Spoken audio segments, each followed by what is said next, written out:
Welcome back to the XFO Intelligence Podcast, where we explore the frontiers of finance and technology. Today, we're dissecting a truly pivotal new report from our founder, Brendon Wong, titled The Hong Kong Advantage, a strategic blueprint for dominance in space commerce and finance. And it's a crucial update. This revised report, it now includes profound insights from Professor Dewey Yee of the Hong Kong Polytechnic University. It fundamentally reframes the opportunity, making it more tangible and, frankly, more achievable than ever before. Okay, let's set the stage because the scale here is astronomical, no pun intended. The report opens by framing the convergence of three massive forces. Okay. First, the global space economy, which exploded to a record $613 billion in 2024. Second, you have Hong Kong's financial might. I mean, we're talking over 2,900 family offices managing a collective $4 trillion in assets. Wow. And these investors are hungry.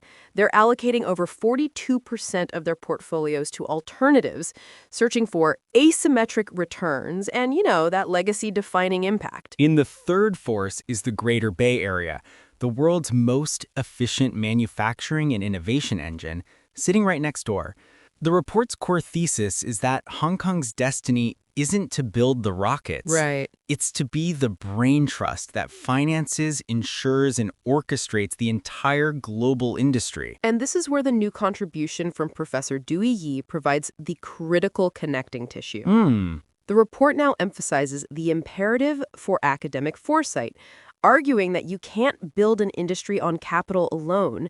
You need pioneers. Okay, and it uses a fascinating historical parallel to make this point, doesn't it? Oh, it's the most compelling part of the new analysis. Okay. Professor Yee shares his own story from 1986. Okay. He had all these prestigious job offers, but chose to join a tiny unknown aircraft leasing company in Ireland.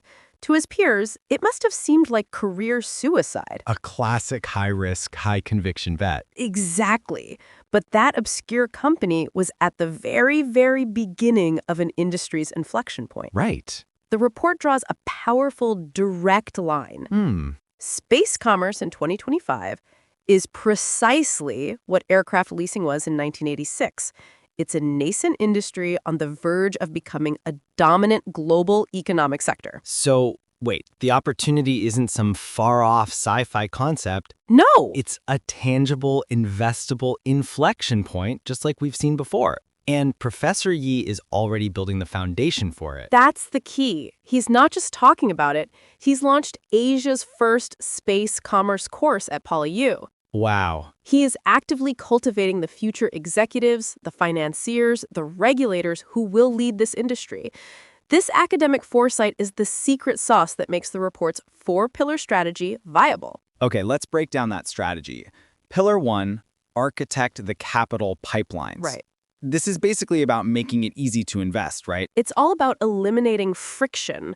The report proposes a standardized space finance vehicle, or SFV. So, essentially, a pre-approved plug-and-play investment fund. Right. The goal is for a family office in Hong Kong to deploy capital into a GBA satellite startup with the same ease and confidence as investing in, say, a local real estate fund. That's a game changer. Okay, so then Pillar 2, catalyze investment with strategic de-risking. Yes. This tackles the fear factor for investors. Yes. It proposes a $10 billion GBA Space Tech Co-Investment Fund, where a government body provides something like 20 to 30% in first loss capital.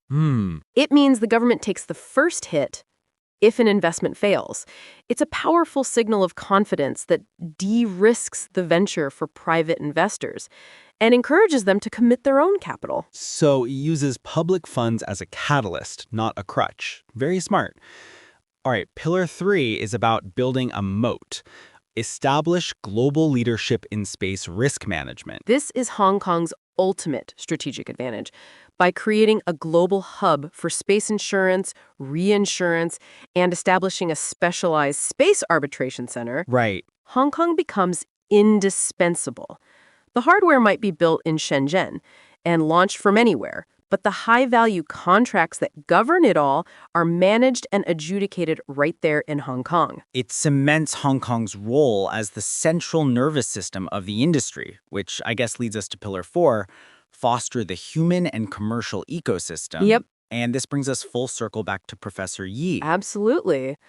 This pillar is about actively supporting those pioneering academic programs at PolyU and creating a pipeline of hybrid talent, people who understand both engineering and finance. Mm-hmm.